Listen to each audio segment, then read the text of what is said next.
that's something that is missing as a structural innovation. So in each of these cases, there's a social innovation thesis in terms of what is the underutilized capacity in the world. In the case of prevention derivatives, it's underutilized opportunity to prevent harm. In the case of zero subsidy affordable housing, it's that you can have people buy a fraction of the appreciation value. We've conflated appreciation value and use value of assets. And if you let people buy a quarter of a house or a half a house in terms of the future sale price, but the whole right to live in it, then it actually has worked for every Stanford professor for 60 years. And we think it could work for lots of other categories of people.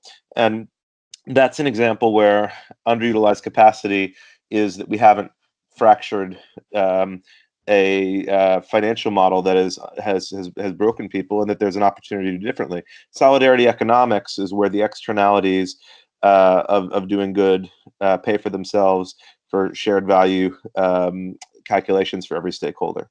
And if we look at the solidarity economics potential of social innovations, it's saying where are there stakeholders who should pull the social innovation into where it's needed through collaboration, rather than just social innovation as push, where the social entrepreneur is the only one trying to put it everywhere. Yeah, that's great. And if we go back to the micro leadership model, what are Yes. the main challenges that you currently see, and what are the key success factors that you would say are most relevant? Yeah, Well, and if possible, contextualize just a little more the concept, of micro leadership. so if you have a human that takes responsibility, it can be a wonderful thing and it can be a painful thing. And so I'll explain that by way of an example.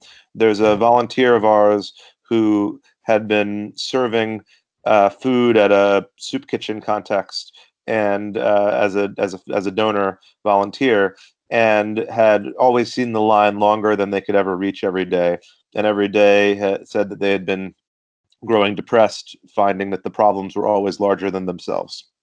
And that's partially because